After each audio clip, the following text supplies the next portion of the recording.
இந்த தேர்தல் ஆணையம் என்ன இருக்கா? இல்லையான்னே தெரியல.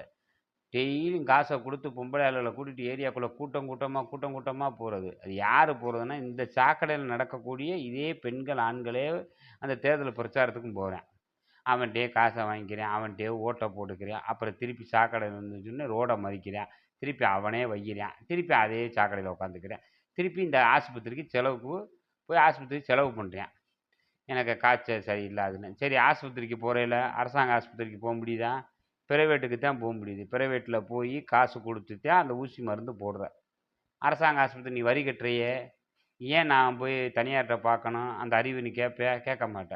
திருப்பி போயி அந்த தனியார்ட்ட போய் காச குடுத்துட்டு, திருப்பி அந்த சாக்கடை தண்ணீல வந்திருக்க. அதில குழந்தை வேற. முதியவர்கள், குழந்தைகள் எல்லாம் அதில இருந்துக்கிட்டு பாவம். இப்ப நம்ம ஒரு சமூக ஆர்வலரா நம்ம என்ன செய்றோம்?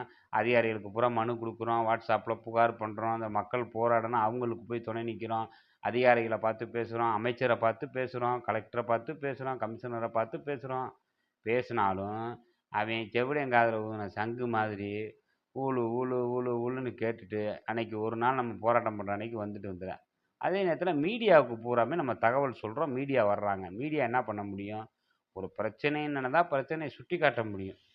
பிரச்சனைய எடுத்து மக்கள் மத்தியில கொண்டு போய் சேர்க்க முடியும். அந்த அசிங்கத்துக்கு அஞ்சி அவன் அரசியல்வாதி வேல பார்க்கணும். இப்ப மீடியால செய்தி வந்தாலும், பேப்பர்ல செய்தி வந்தாலும், அன்னைக்கு 1 நாள் 2 நாளைக்கு பயப்படுறானே தவிர, மத்த நாள் எந்தவித பயப்பும் எந்தவித இதுவும் இல்ல. இந்த மக்களுக்கு நம்ம ஓட்ட போட்டு காச குடுத்துட்டா ஓட்ட போட போறான். காசே குடுக்காட்டினாலும் இவன் எவனுக்காவது ஒருத்தனுக்கு ஓட்டு போட்டு தான ஆகணும்.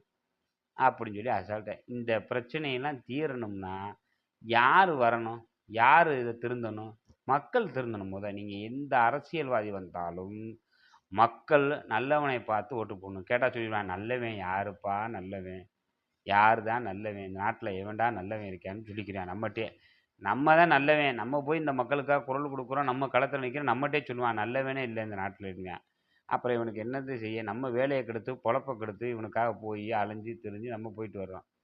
சரி, ஏதோ மக்கள் நம்ம ஒரு நல்லது செய்றோம். சமூக ஆர்வலர் பணி செய்றோம். அதனால இந்த மக்களுக்காக குரல் குடுக்குறோம், போராடுறோம், போறோம், வர்றோம். அவ்வளோதான். இந்த பிரச்சனை என்னைக்கு தீருதுன்னு எங்களுக்கும் தெரியல. அந்த மக்களுக்கும் தெரியல. நாங்களும் போராடிக்கிட்டே இருக்கோம்.